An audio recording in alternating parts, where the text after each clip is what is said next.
Oke, shalom saudaraku sekalian, puji Tuhan, kita bersyukur kalau hari ini kita bisa ada di hadapan Tuhan dan hal yang terbaik ya dalam kehidupan kita adalah kita bisa bersekutu dengan Tuhan. Amin saudaraku sekalian. Ya, jadi ini adalah hal yang terbaik sebenarnya di dalam hidup kita. Nah, kita bersyukur kalau kasih setia Tuhan itu tidak pernah meninggalkan kita. Kasih setia Tuhan itu selalu ya ada di dalam kehidupan kita. Nah, saudaraku sekalian, hari ini saya rindu agar kita boleh mengerti, kita boleh mengetahui bahwa di dalam kehidupan kita ini ada sebuah kuasa yang sangat besar dan luar biasa yang berdiam di tengah-tengah kita, saudara.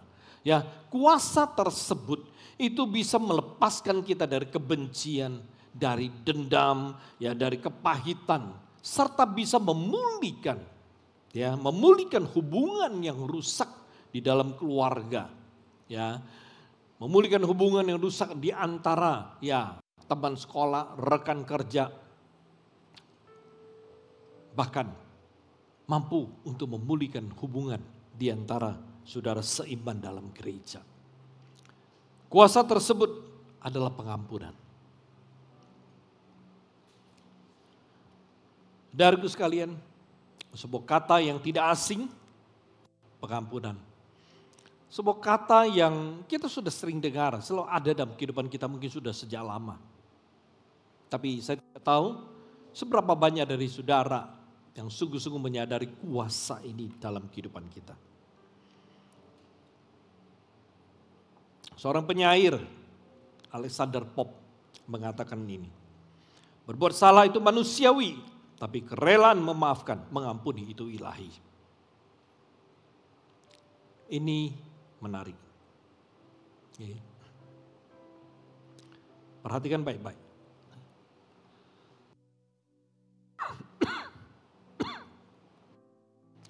Berbuat salah itu manusiawi, tapi kerelaan memaafkan, mengampuni itu ilahi. Saudaraku sekalian, saya tidak tahu bahwa seberapa sering kita bisa mengampuni. Dan seberapa besar dampak kata pengampunan ini di dalam kehidupan kita. Akan tetapi kenyataan memberitahu kepada kita bahwa pengampunan adalah hal yang sangat utama dalam hidup ini. Berbuat salah itu manusiawi, tetapi kerelaan memaafkan itu ilahi. Ilahi itu artinya yang berasal dari Tuhan dan yang berkenan kepada Tuhan. Itu ilahi. Jadi saudaraku sekalian, ketika kita bicara mengampuni, kita harus mengerti bahwa kita berbicara tentang sesuatu yang berasal daripada Allah dan yang diawali oleh Allah sendiri. Perjamuan kudus yang kita terima itu merupakan sebuah bukti, sebuah gambaran tentang karya pengampunan yang telah Allah lakukan. Saudaraku sekalian, hanya satu jalan dosa-dosa manusia itu bisa diampuni, yaitu melalui korban. Allah mengorbankan anak tunggalnya Yesus mati di atas kayu salib. Agar semua dosa-dosa dan kesalahan kita, semua kenajisan kita, semua kecemaran kita itu bisa dihapuskan. Itu bisa dibersihkan dalam kehidupan kita. Oleh sebab itu saudaraku sekalian, saya rindu saudara mengerti. Hari ini saat kita bicara tentang pengampunan, kita berbicara sesuatu yang berasal dari Allah. Ya, sesuatu yang kita sebut bahwa Allah adalah pioner dari pengampunan. Oleh sebab itu saudaraku sekalian, menarik.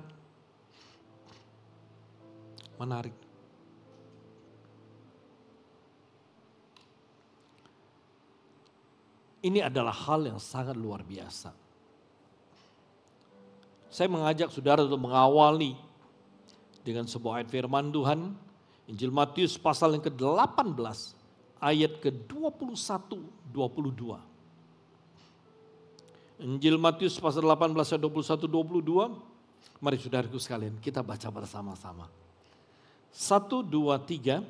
Kemudian datanglah Petrus dan berkata pada Yesus, Tuhan, sampai berapa kali aku harus mengampuni saudaraku jika ia berbuat dosa terhadap aku? Sampai 7 kali? Yesus berkata kepadanya, bukan. Aku berkata kepadamu, bukan sampai 7 kali. Melainkan 70 kali 7 kali. Saudaraku sekalian, bukan 70 kali 7, 70 kali 7 kali. Jadi 70 dikali 70, hasilnya berapa? Dikali 70 lagi, hasilnya berapa? Dikali, terus berakumulasi. Jadi dari ayat ini, Tuhan Yesus mengajar Paulus bahwa ketika kita bicara pengampunan, kita berbicara tentang tidak ada batas.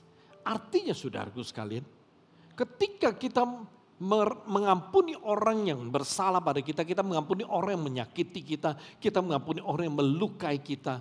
Ya, saudaraku sekalian, itu kita tidak bisa berkata, gue udah ampuni lu 2 kali, awas ini yang terakhir ya.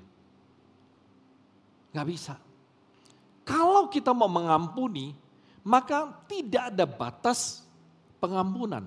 Atau dengan kata lain bahwa pengampunan itu gak ada kuotanya saudaraku. Oh ini 100 kali. Ingat kalau kita udah ngampuni orang 100 kali berarti ya ke 101 kita tidak perlu mengampuni. Enggak begitu. Saat kita bicara pengampunan, kita berbicara sesuatu yang tanpa batas yang harus kita lakukan. Jadi ketika orang bersalah, ketika orang menyakiti kita, ketika orang membuat kita marah, membuat kita kecewa, membuat kita sedih, membuat kita sakit hati, membuat kita benci, bahkan membuat kita menjadi dendam kepada dia, saudaraku sekalian kita perlu mengampuni dia, kita harus mengampuni dia. Kalau dia 10 kali menyakiti kita, kita perlu mengampuni dia 10 kali. Kalau dia ya mungkin 50 kali menyakiti kita, kita perlu mengampuni dia dan harus mengampuni dia 50 kali saudara. Karena ketika kita bersalah, ketika kita berdosa, kita datang kepada Tuhan, setiap kali Tuhan mengampuni kita. Saudaraku sekalian, berapa kali coba saudara ingat, saudara datang kepada Tuhan dan saudara minta Tuhan mengampuni dosa saudara. Berapa kali saudara datang kepada Tuhan dan minta Tuhan mengampuni kesalahan saudara. Saya rasa mungkin kadang-kadang saudara juga mungkin udah lupa. Kira-kira berapa kali ya aku datang, aku minta Tuhan mengampuniku. Mungkin saudara udah lupa. Mungkin bisa lebih dari 100 kali. Ya, kenapa kadang-kadang satu hari mungkin kita beberapa kali berbuat salah, kita berbuat dosa. Dan setiap kali kita menyadari kita berbuat dosa, kita datang dan kita berkata, Tuhan ampuni saya. Jadi saudaraku sekalian, ketika kita bicara pengampunan, pengampunan itu gak ada batasnya. Amin saudaraku. Ya. Nah, kata mengampuni itu berasal dari bahasa Yunani, yaitu aphiemi. Okay? Ya, jadi ini berasal dari kata Yunani aphiemi. Aphiemi ini saudaraku sekali mempunyai arti yang sangat luar biasa. Menyuruh pergi, melepaskan, menanggalkan, menghapuskan. Ya.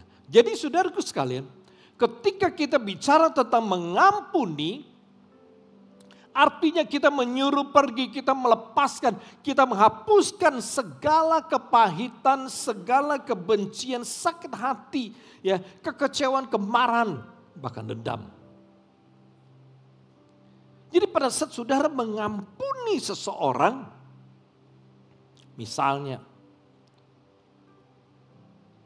suami saudara itu menyakiti saudara, mengecewakan saudara.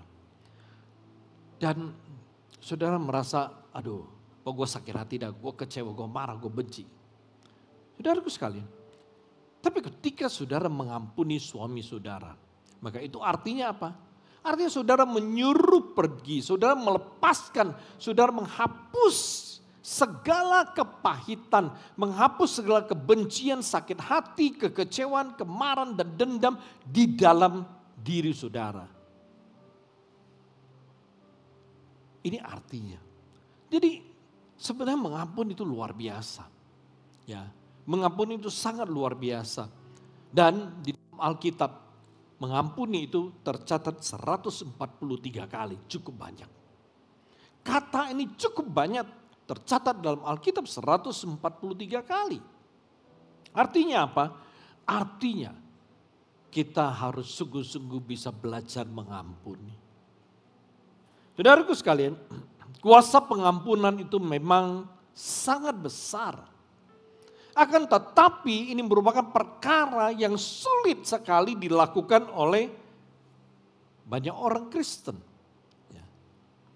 Karena banyak sekali orang Kristen itu sulit melepaskan pengampunan kepada orang yang telah menyakiti mereka. Kenapa bisa demikian? Karena ketika mereka disakiti, mereka menjadi tersakiti. Dan rasa sakit itu kemudian menjadi luka yang ada di dalam hati dan hidupnya, saudaraku. Oleh sebab itu seringkali begini. Ketika ada orang yang saudara marah, saudara benci, saudara kecewa, saudara sakit hati dengan dia. Perhatikan, setiap kali ketika saudara dengar namanya, ketika setiap kali saudara mungkin ketemu dengan dia, mungkin di mall, mungkin di restoran, mungkin di supermarket, ataupun ketika saudara lihat media sosial, muncul wajahnya gitu bersama teman-teman lain. Ketika saudara melihat orang yang saudara benci, orang yang saudara sakit hati atau marah, dendam, begitu saudara lihat dia tiba-tiba suasana hati saudara jadi gak nyaman. Kayaknya marah gitu, begitu lihat dia marah. Saudaraku sekalian, kenapa bisa demikian? Karena ada luka di dalam hidup saudara. Luka itu disebabkan oleh dia. Misalnya saudaraku sekalian, saudara punya teman kongsi pernah nipu saudara, atau memperlakukan saudara dengan tidak baik, tidak benar. Dan saudara seringkali merasa begini, oh gue hari ini menderita gara-gara dia. Oh hari ini gue susah gara-gara dia. Hari ini gue gagal karena dia. Oleh sebab itu saudara benci, saudara kecewa, saudara sakit hati sama dia.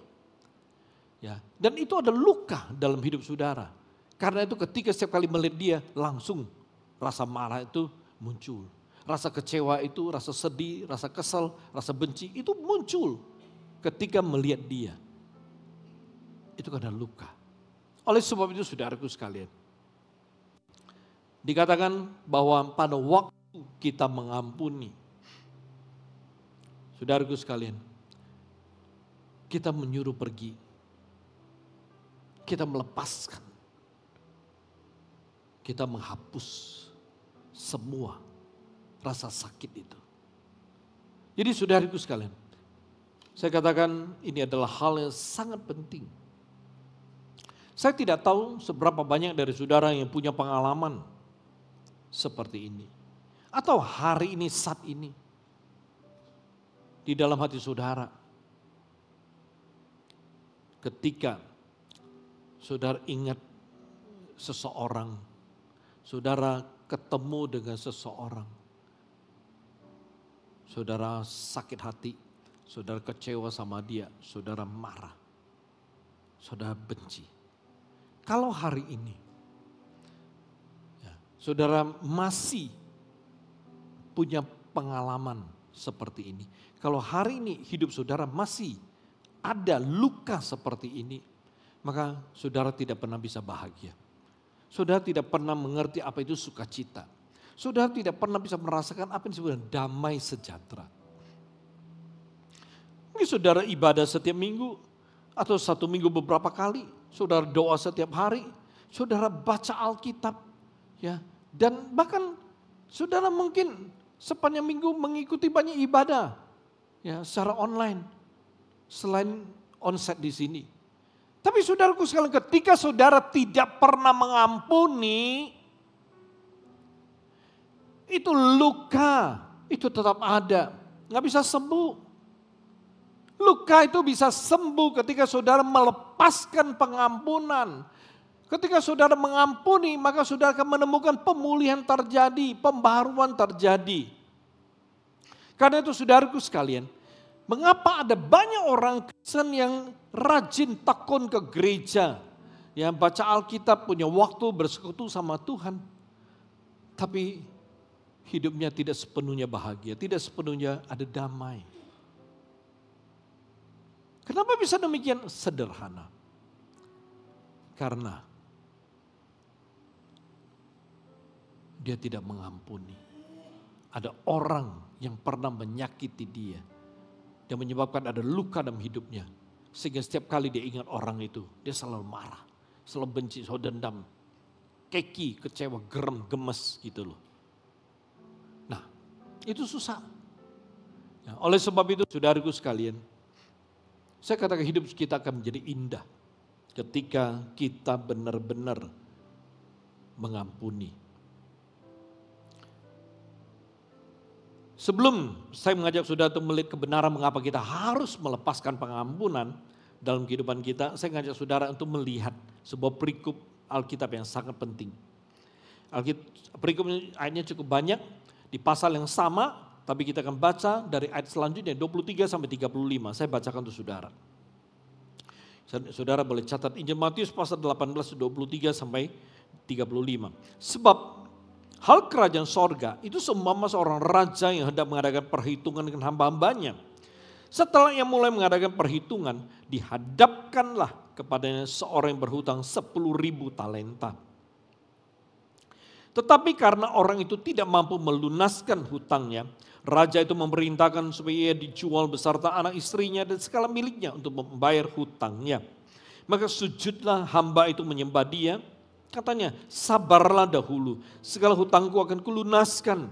Lalu tergeraklah hati raja itu oleh belas kasihan akan hamba itu, sehingga ia membebaskannya dan menghapuskan hutangnya. Tetapi ketika hamba itu keluar, ia bertemu dengan seorang hamba lain yang berhutang 100 dinar kepadanya. Ia menangkap dan mencekik kawannya itu, katanya, bayar hutangmu. Maka sujudlah kawannya itu dan memohon kepadanya, sabarlah dahulu, hutangku itu akan kulunaskan. Tetapi ia menolak dan menyerahkan kawannya itu ke dalam penjara sampai dilunaskannya hutangnya. Melihat itu kawan-kawan yang lain sangat sedih, lalu menyampaikan segala yang terjadi kepada tuan mereka. Raja itu menyuruh memanggil orang itu dan berkata kepadanya, hai hamba yang jahat, seluruh hutangmu telah kuhapuskan karena engkau memohonkannya kepadaku. Bukankah engkau pun harus mengasihani kawanmu seperti aku telah mengasihani engkau? Maka marahlah tuannya itu dan menyerahkannya kepada algojo sampai ia melunaskan seluruh hutangnya. Ayat 35, maka Bapakku yang di sorga akan berbuat demikian juga terhadap kamu apabila kamu masing-masing tidak mengampuni saudaramu dengan segenap hati. Saudaraku sekalian, kita perlu jelas. Jadi pengampunan atau mengampuni orang itu bukan sesuatu yang bisa kita tawar-menawar. Bukan sesuatu yang kita bisa berkata tidak. Atau dengan kata lain, mengampuni bukan sesuatu yang bisa kita tolak. Karena firman Tuhan yang kita baca mengatakan dengan sangat jelas kepada kita bahwa kita harus mengampuni. Kita harus mengampuni. Ayat ke-35 Tuhan berkata dengan sangat jelas ya bahwa kita harus bisa mengampuni. Jadi saudaraku sekalian, dengan kata lain hari ini ya, walau kita nggak bisa mengampuni, walau kita sulit mengampuni, tapi kita tetap harus mengampuni. Ini yang saya rindu saudara mengerti terlebih dahulu. Karena pengampunan memang tidak gampang saudaraku sekalian. Bayangkan, ya seringkali kita berkata enak aja dia sudah membuat hidup saya sengsara. Enak aja dia sudah melukai hatiku. Enak aja dia membuat aku begitu sedih untuk satu waktu yang lama. Enak aja ya dia membuat saya susah. Sekarang saya mesti mengampuni dia. Enggak bisa. Seringkali begitu. Saudaraku sekalian, orang yang pernah memperlakukan kita dengan tidak baik. Orang yang pernah membuat hidup kita susah. Orang yang pernah membuat kita hidup dalam penderitaan. kalau kita mengampuni dia, seringkali kita berpikir, oh enak ya. Enak sekali dia. Udah melakukan sesuatu yang tidak baik kepada saya, saya harus mengampuni dia. Saudaraku sekalian, saya mau katakan satu kebenaran. Ketika saudara mengampuni seseorang, itu adalah demi kebaikan saudara. Ketika kita mengampuni seseorang, itu adalah demi kebaikan kita. Amin saudara. Ya. Jadi bukan demi kebaikan dia, tapi demi kebaikan kita. Ketika saudara mengerti bahwa mengampuni, ketika saya mengampuni seseorang, itu adalah demi kebaikan kita. Maka saya percaya, saudara akan dengan sangat mudah untuk mengampuni. Matius berkata bahwa ketika kita mengetahui kebenaran, Yohanes 14, ketika saudara mengetahui kebenaran, maka kebenaran itu akan memerdekakan saudara. Jadi kalau saudara mengerti bahwa mengampuni adalah demi kebaikan kita, saudara pasti dengan mudah untuk melakukannya. Ketika kita bicara mengenai conflict of interest, artinya ketika kita melakukan sesuatu ada keuntungan bagi kita, kita pasti akan melakukannya. Amin. Itu adalah sifat alamiah manusia. Ketika kita melakukan sesuatu dan itu menghasilkan keuntungan bagi kita, kita pasti akan melakukan, kita pasti mau melakukannya kok. Bahkan dengan senang hati. Conflict of interest.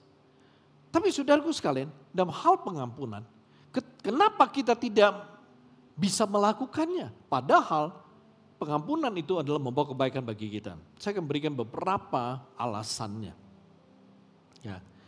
Beberapa alasan saudara perlu mengerti mengapa kita harus melepaskan pengampunan. Yang pertama, saat kita mengampuni, maka dosa dan kesalahan kita juga diampuni oleh Bapa di sorga. Ini menarik dan ini saudara perlu mengerti. Matius pasal yang ke-6 ayat 14-15, firman Tuhan bilang begini. Karena jikalau kamu mengampuni kesalahan orang, Bapamu yang di sorga akan mengampuni kamu juga. Tetapi jika kamu tidak mengampuni orang, Bapamu juga tidak akan mengampuni kesalahanmu. Perhatikan. Ini firman Tuhan. Yesus ngomong. Ya. Kalau kamu mengampuni kesalahan orang, Bapamu di sorga juga akan mengampuni kamu. Tapi kalau kamu tidak mengampuni, Bapamu di sorga juga tidak akan mengampuni kamu. Jadi saudaraku sekalian, ketika kita mengampuni orang, kita punya dosa, kita punya kesalahan. Itu Tuhan ampuni.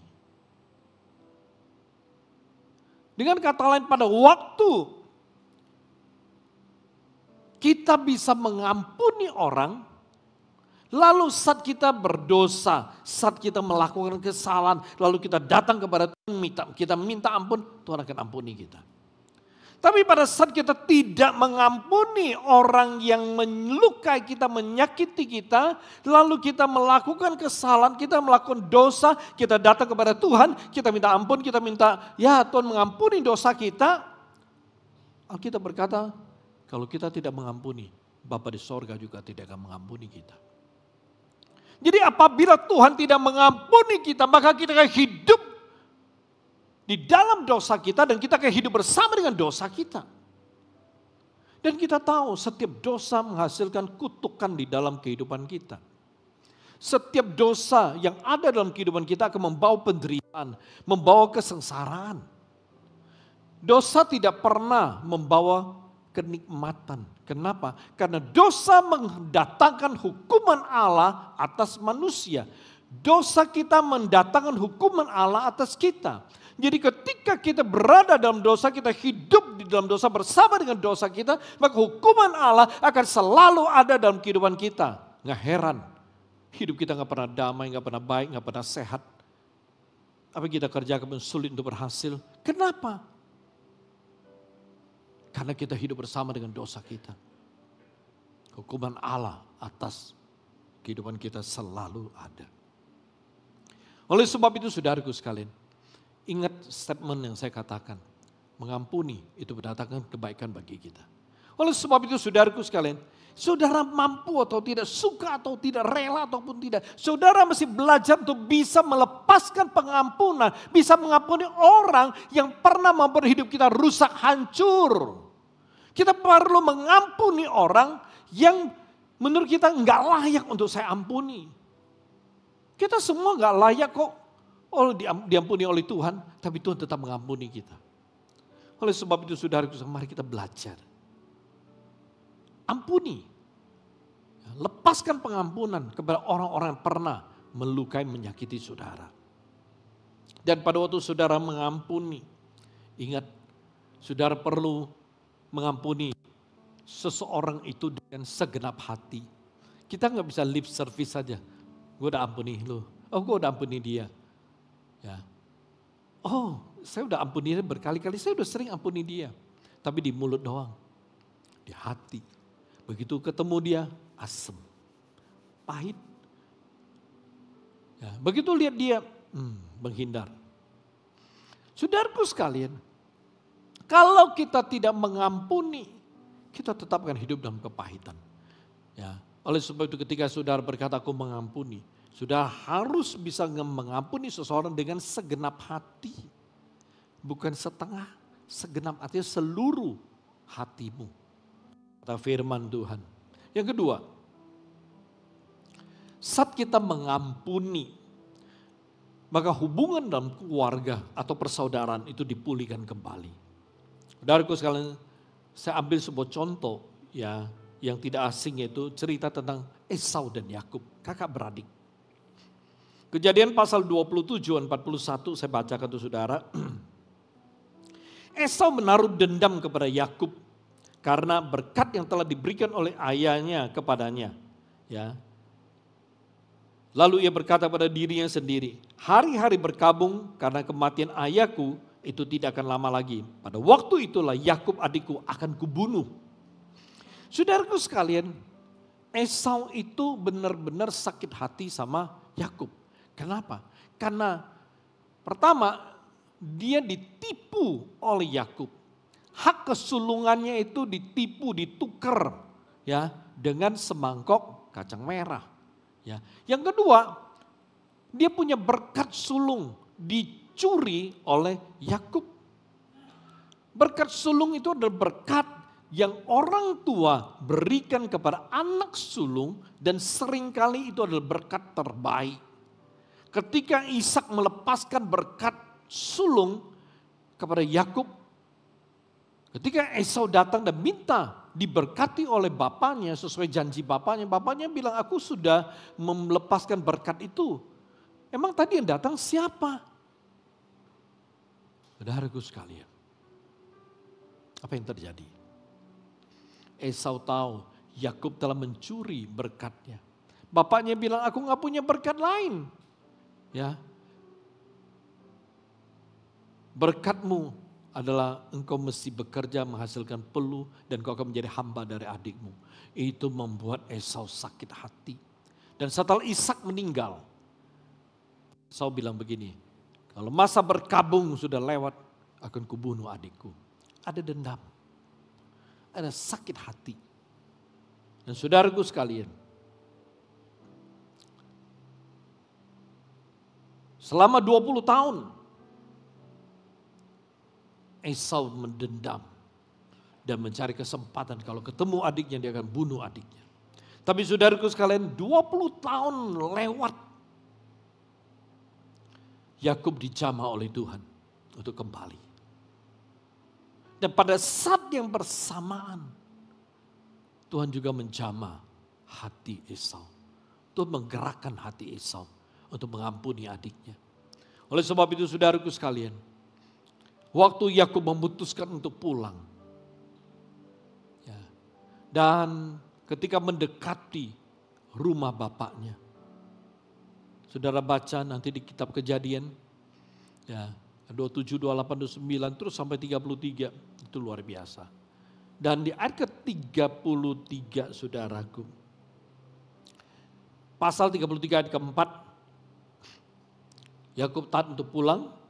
Saudaraku sekalian, firman Tuhan bilang begini, tetapi Esau berlari mendapatkan dia didekapnya dia, dipeluk lehernya dan diciumnya dia, lalu bertangis-tangisanlah mereka. Perhatikan, saudaraku sekalian, Esau dia mengampuni adiknya. Ketika dia mengampuni Yakub yang telah mencuri bagian yang terbaik dari dia, saudaraku sekalian, hubungan kakak beradik itu dipulihkan. Hubungan dalam keluarga itu dipulihkan. Oleh sebab itu saudaraku sekalian, ketika kita mengampuni, maka pemulihan akan terjadi di dalam keluarga, dalam persaudaraan. Saudaraku sekalian, ketika saudara sebagai istri mengampuni suami, saudara sebagai suami, saudara mengampuni istri saudara, sebagai orang tua saudara mengampuni anak saudara, sebagai anak saudara mengampuni orang tua saudara, sebagai kakak beradik saudara mengampuni ya kakakmu, adikmu. Kalau sungguh-sungguh saudara mengampuni, maka saya percaya pemulihan dalam keluarga akan terjadi. Amin saudaraku. Ya. Ini adalah hal yang sangat luar biasa. Yang ketiga, kuasa dari pengampunan atau kebaikan yang kita peroleh ketika kita mengampuni. Saat kita mengampuni, maka kita dibebaskan dari belenggu kebencian dan dendam. Saudaraku sekalian, kitab Efesus pasal 4, 31, 32 berkata seperti ini. Segala kepahitan, kegeraman, kemarahan, pertikaian, dan fitnah hendaklah dibuang dari antara kamu. Demikian pula segala kejahatan. Ayat 32, tetapi hendaklah kamu ramah seorang terhadap yang lain, penuh kasih mesra dan saling mengampuni, sebagaimana Allah di dalam Kristus telah mengampuni kamu. Ketika kita mengampuni, saudaraku sekalian, firman Tuhan bilang begini, mengampuni orang lain itu sebenarnya adalah sebuah tindakan membebaskan diri sendiri, ya, diri kita sendiri dari belenggu, dari ikatan, ya, dendam, kemarahan, kepahitan, serta ini yang luar biasa, tidak membiarkan orang lain menguasai, ya, tidak membiarkan orang menyakiti, menguasai hati dan pikiran kita. Perhatikan saudaraku, ya, saya jelaskan. Pada waktu kita ya belum mengampuni, ya, ketika kita membenci seseorang, kita dendam, kita marah, kita sakit hati, kita kecewa dengan seseorang. Kalau kita ingat namanya, dengar namanya, atau lihat orangnya, apa yang kita rasakan? Seperti yang saya bahas tadi, tiba-tiba sakit hati itu terasa. Kemarahan itu terasa, kekecewaan itu terasa, dendam, benci, langsung bergelora di hati kita saudaraku. Ya. Nggak bisa pergi, saudara ketemu 10 kali dengan dia, 10 kali itulah yang akan saudara rasakan. Sakit hati 10 kali, ya, kebencian 10 kali, kemarahan 10 kali, kekecewaan 10 kali. Ya. Kalau saudara ketemu dia 20 kali, 25 kali, maka saudara akan mengalami rasa sakit, kecewa, dendam, dan lainnya sebanyak itu. Kenapa bisa demikian? Itu yang saya bilang belenggu. Ikatan. Selama kita tidak mengampuni, kita terikat, terbelenggu oleh hal-hal seperti ini. Kebencian, dendam, sakit hati, dan lainnya. Ya. Tapi pada waktu saudara mengampuni, saudara melepaskan, menyuruh pergi, saudara menghapuskan itu rasa sakit, itu dendam, itu benci dari dalam hidup saudara. Saudara buang sendiri loh. Ya. Oleh sebab itu ketika saudara bisa sungguh-sungguh dengan segenap hati mengampuni seseorang, maka ketika lihat dia, ketemu dia, dengar namanya, saudara mah biasa-biasa aja. Ada damai, ada sukacita. Kenapa? Karena itu belenggu udah lepas. Luka itu sudah sembuh. Sekarang rasa sakit, kecewa, dendam, benci itu gak ada lagi di hati saudara. Hati saudara tuh bersih gitu loh. Amin. Hal yang lain, ya. Ketika kita belum mengampuni, maka orang lain, ya, orang yang kita benci, orang kita dendam, orang kita sakit hati, kita marah, kecewa sama dia. Itu selalu ada di dalam hati dan pikiran kita, saudaraku. Orang itu selalu menguasai kita punya hati, kita punya pikiran. Kalau kita belum mengampuni dia.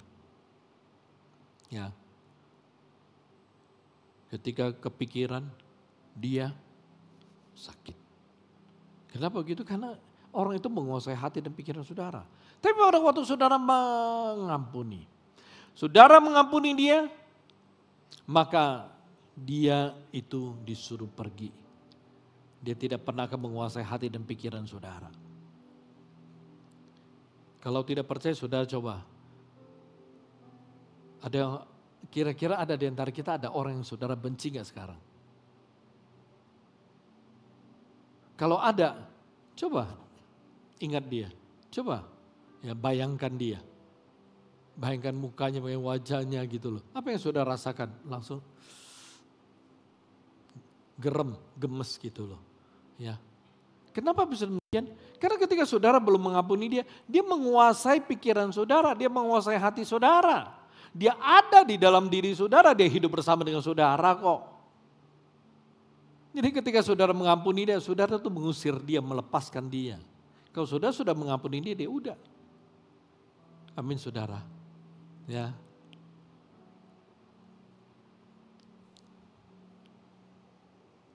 Ketika kita tidak bisa mengampuni orang,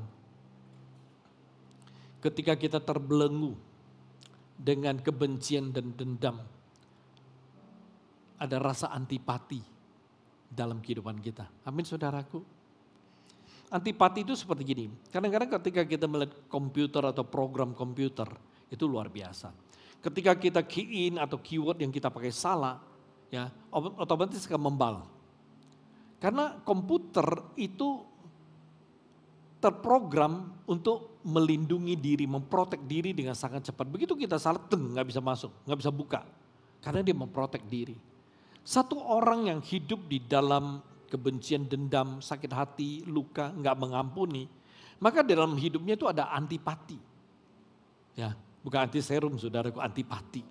Ya, antipati itu ya begitu ingat, begitu lihat, begitu ketemu orang yang ya menyakiti kita, melukai kita, buat hidup kita susah, langsung kita merasa nggak senang. Begitu lihat dia, kita berusaha nggak mau lihat dia, berusaha untuk tidak mau ada di sana. Antipati, heran, otomatis begitu mai khua iya, khua pun chuan. Kan kadang-kadang begitu, ya. Itu antipati. Ketika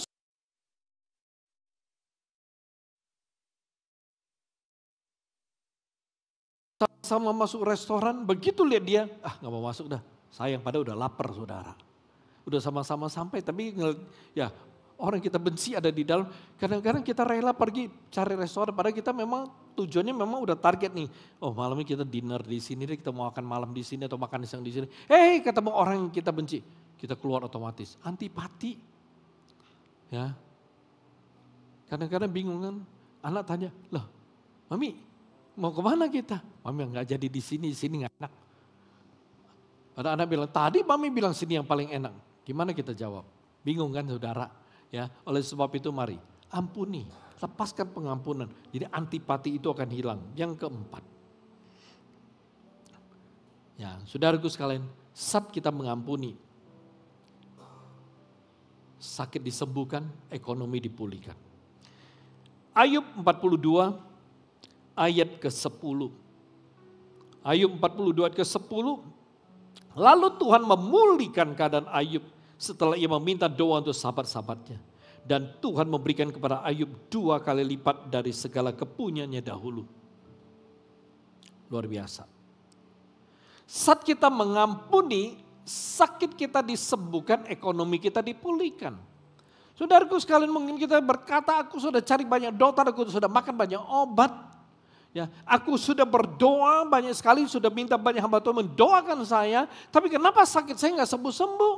Kenapa ekonomi saya nggak berubah-berubah, begitu aja hidup saya? Mungkin salah satu sebabnya, saudara tidak mengampuni. Ayub, dia punya kekayaan luar biasa. Saudara baca di ayat pertama, ayat kedua, ayat ketiga. Saudara akan tahu Ayub itu kayanya seperti apa. Ya. Dan ketika dia sakit borok, Tuhan izinkan. Teman-temannya datang. Awalnya menghibur. Lama-lama mulai menuduh. Ayub merasa tertuduh. Ya, teman-temannya berkata mungkin lu berdosa sama Tuhan. Jadi ketika teman-temannya mulai menuduh Ayub, mulai mengatai Ayub, Ayub marah sama teman-temannya. Ayub usir teman-temannya, dia marah, dia kecewa sama teman-temannya. Dia gak suka sama teman-temannya. Dia merasa tersakiti oleh teman-teman. Gue sudah sakit, tambah sakit lagi. Jadi dia merasa terluka, diusir teman-temannya, disuruh pulang. Dan dia berkata jangan pernah datang ke sini lagi. Tapi saudaraku sekalian, perhatikan apa yang terjadi. Di pasal ke-42, ketika dia memohonkan doa kepada Tuhan. Yaitu dia mengampuni teman-temannya dan minta ampun di hadapan Tuhan. Maka langsung dia punya sakit borok disembuhkan Tuhan. Bukan saja dia disembuhkan Tuhan, saudaraku sekalian. Tuhan memberkati dia mengembalikan 2 kali lipat. Artinya, kalau dia punya domba ada 5.000, Tuhan kasih dia 10.000. Ya, dia punya sapi semuanya, kalau ada 10.000, Tuhan kasih dia 20.000. 2 kali lipat. Nggak heran. Ayub disebut orang yang terkaya di timur pada waktu itu. Karena Tuhan memberkati dia. Saudaraku sekalian, perhatikan. Ini kebaikan bagi kita ketika kita mengampuni. Itu pada saat kita melepaskan pengampunan, maka kita punya sakit akan disembuhkan Tuhan. Dan ekonomi kita akan dipulihkan oleh Tuhan. Itu luar biasa. Oleh sebab itu mari kita belajar saudaraku. Untuk mengampuni. Walaupun pengampunan itu tidak mudah. Walaupun pengampunan itu susah. Mari kita belajar untuk mengampuni.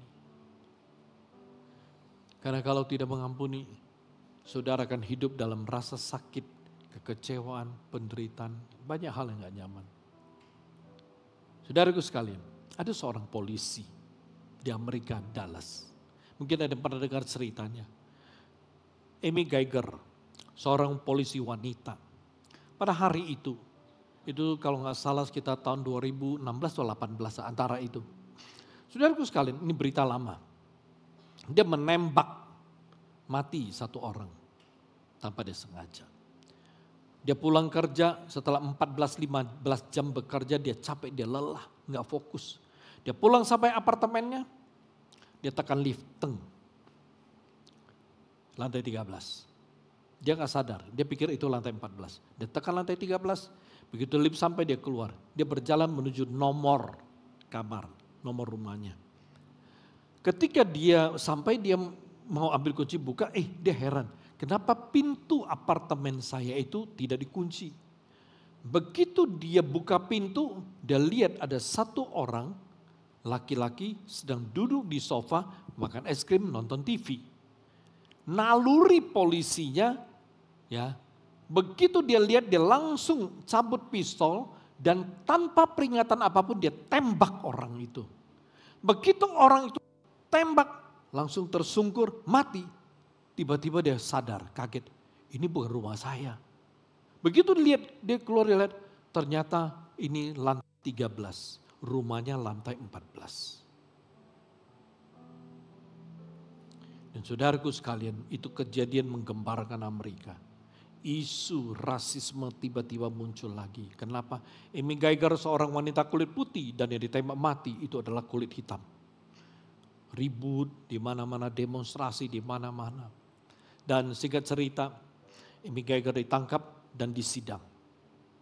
Dan keputusan sidang itu dia dihukum 10 tahun penjara. Dan di speech terakhir dari pihak keluarga, Brangen, adik dari si korban, ya, itu menyampaikan statement terakhir. Dan itu statement luar biasa. Di statement tersebut, adiknya mengampuni Amy Geiger. Kita lihat videonya.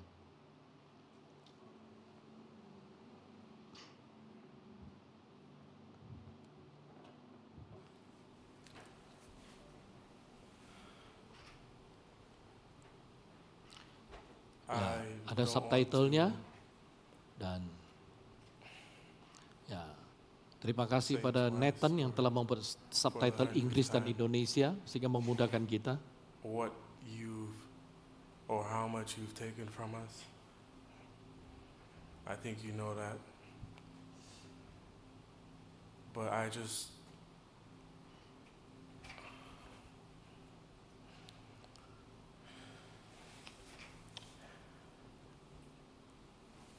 hope you go to God with all the guilt, all the bad things you may have done in the past. Each and every one of us may have done something that we're not supposed to do. If you truly are sorry, I know I can speak for myself. I forgive you. And I know if you go to God and ask Him, He will forgive you.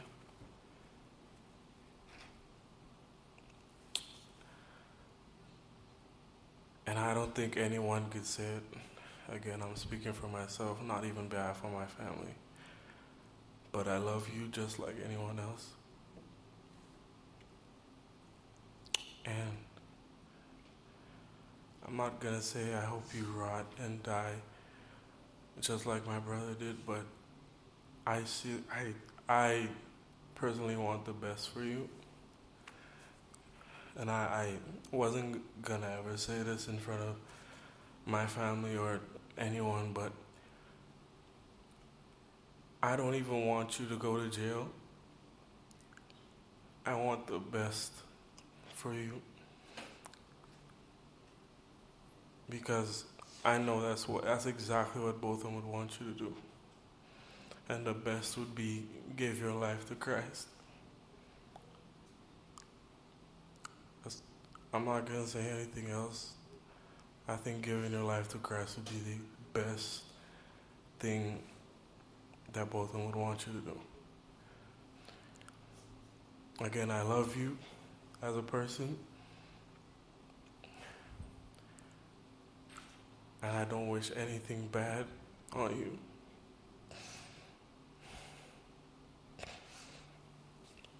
I don't know if this is possible, but can I give her a hug, please? Please? Yes.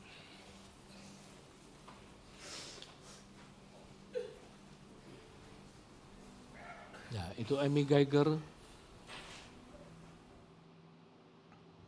Saudaraku sekalian, videonya masih terus. Amy kemudian menangis dengan suara keras. Branjin ketika mendengar berita bahwa kokonya itu ditembak oleh Amy dan dia bertekad. Dia berkata, aku akan bunuh dia kalau aku punya kesempatan. Aku akan bunuh polisi itu. Branjin begitu marah dan dia mau bunuh pembunuh kokonya.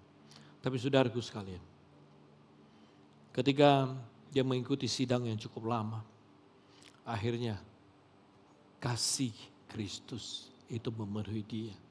Dari rasa benci, dendam, marah, kecewa, sakit hati, Branjin kemudian mengampuni Amy Geiger, mengampuni pembunuh kokonya. Bahkan peristiwa ini di mana di depan TV dan seluruh Amerika melihat, dia memberikan pelukan pengampunan untuk pembunuh kokonya. Dan itu menghasilkan sebuah pemulihan yang luar biasa. Seorang yang saya sulit membayangkan. Dia begitu marah, dia begitu kecewa. Dia telah ngomong kemana-mana, pokoknya gue akan bunuh itu polisi. Tapi saudaraku sekalian, ternyata akhirnya dia mengampuninya. Itu karena kasih. Mari kita tundukkan kepala saudaraku. Saya mau setiap orang tundukkan kepalamu, tutup matamu di hadapan Tuhan. Saya percaya kita semua pernah tersakiti, kita semua pernah terluka di dalam kehidupan kita. Mungkin Kita dilukai, kita disakiti oleh orang yang paling dekat. Mungkin engkau disakiti suamimu, engkau disakiti istrimu, engkau disakiti orang tuamu, engkau disakiti anakmu. Mungkin engkau disakiti mertuamu, mungkin engkau disakiti menantumu. Mungkin engkau disakiti rekan kerjamu, teman sekolahmu, rekan kongsimu, dan lain sebagainya. Saudaraku sekalian, mungkin saat ini dalam hidupmu ada rasa benci, marah, kecewa, dendam, sakit hati. Selama ini engkau telah mencoba untuk bahagia, tapi engkau tidak pernah bahagia. Selama ini engkau berjuang untuk berhasil, tapi engkau masih belum mencapai keberhasilanmu. Selama ini engkau melakukan banyak hal untuk memberi hidupmu menyenangkan, tapi kenyataannya sesungguhnya itu tidak pernah terjadi. Engkau selalu diliputi dengan kekecewaan,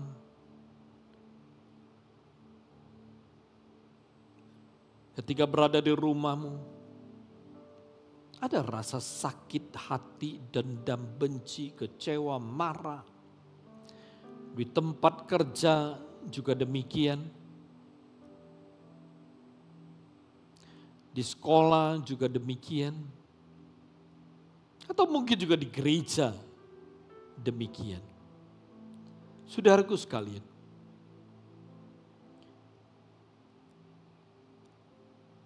jalan keluarnya hanya satu.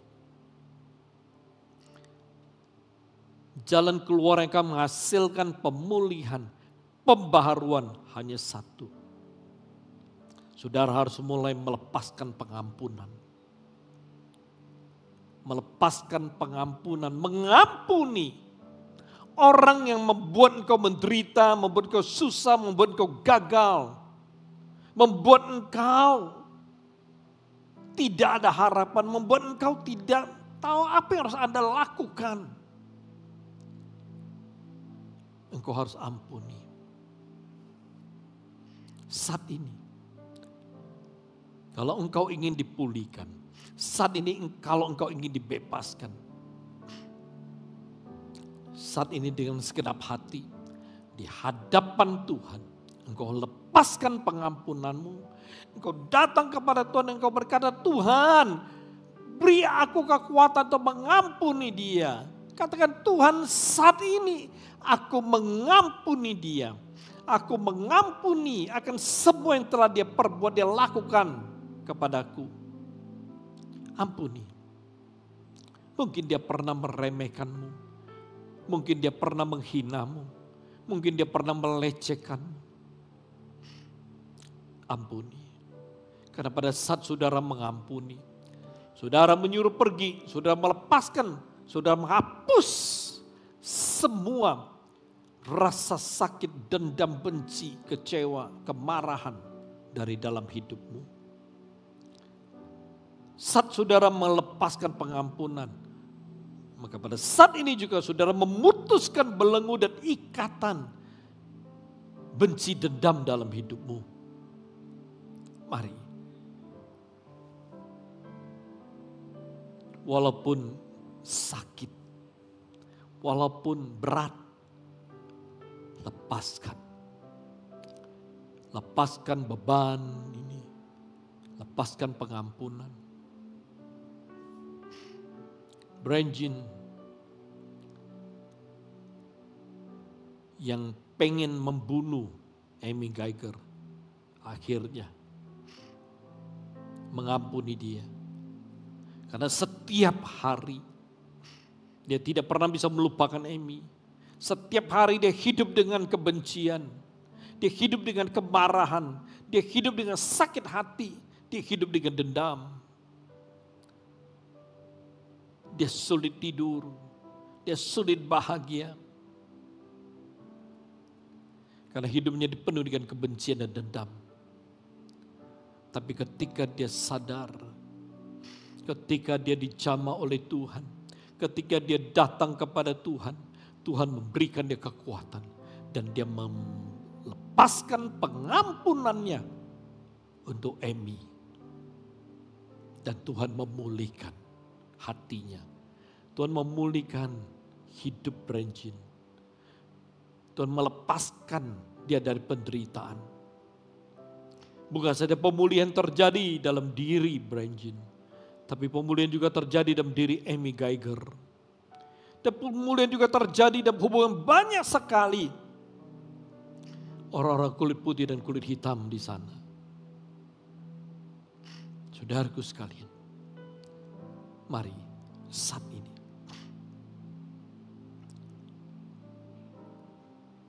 lepaskan pengampunan. Katakan kepada Tuhan. Katakan kepada Tuhan. Tuhan, aku mengampuni suamiku. Tuhan, aku mengampuni istriku. Tuhan, aku mengampuni orang tuaku. Aku mengampuni anakku. Oh Tuhan, aku mengampuni mertuaku. Aku mengampuni menantuku. Aku mengampuni rekan kerjaku. Aku mengampuni teman sekolahku. Aku mengampuni saudara seimanku. Mari saudaraku sekalian. Jangan bawa terus menerus penderitaan karena saudara tidak mengampuni. Jangan terus membawa beban berat ini. Tuhan mau engkau bahagia, Tuhan mau engkau hidup dalam damai. Tuhan mau engkau hidup dalam berkat-Nya. Oleh sebab itu mari sungguh-sungguh datang kepada Tuhan. Sungguh-sungguh mengampuni dan saya percaya mulai hari ini perubahan besar akan terjadi. Hidupmu akan berubah. Sukacita, damai, sejahtera daripada Tuhan akan turun atas kehidupanmu. Jangan tunggu, jangan menunda, jangan mengeraskan hatimu. Karena pada saat kau mengampuni, engkau juga akan diampuni. Jangan keraskan hatimu saudaraku sekalian. Saat kebenaran itu datang kepadamu, maka kebenaran itu akan membenarkan hidupmu. Dan akan terus memimpin, menuntun engkau untuk berjalan di jalan benar. Pada waktu engkau berjalan dalam kebenaran, maka hal-hal yang benar itu akan datang kepadamu. Haleluya Jesus. Urubishikian darapa papa ramashando. Urubishikian darapa larapa urubishirian. Glory Jesus. Haleluya. Bapa, hamba berdoa menyerahkan setiap anak-anak-Mu yang ada di hadapan-Mu pada saat ini Tuhan. Tuhan, Kau lihat mereka yang mau mengampuni orang yang bersalah pada mereka. Tuhan, lihat mereka mau mengampuni orang yang menyakiti mereka. Saat itu Tuhan, Engkau urapi mereka, Engkau berikan kekuatan. Supaya mereka bisa dengan sungguh-sungguh, dengan segenap hati mengampuni orang-orang yang menyakiti mereka, melukai mereka, melecehkan mereka, meremehkan mereka, menghina mereka, dan memperlakukan mereka dengan tidak baik. Tuhan beri kekuatan sehingga mereka bisa sungguh-sungguh mengampuni mereka. Dan mereka boleh melihat pemulihan terjadi. Hidup mereka dipulihkan, hubungan mereka dipulihkan, berkat Tuhan akan dinyatakan. Terima kasih Bapa, serahkan firman-Mu yang telah disampaikan. Engkau memberkati firman-Mu, mengurapi firman-Mu, dan Engkau menjadikan firman-Mu ya sebuah kekuatan bagi setiap mereka yang percaya dan menerimanya. Mulia bagi nama-Mu, di dalam nama Yesus yang luar biasa kami berdoa. Haleluya, haleluya, amin.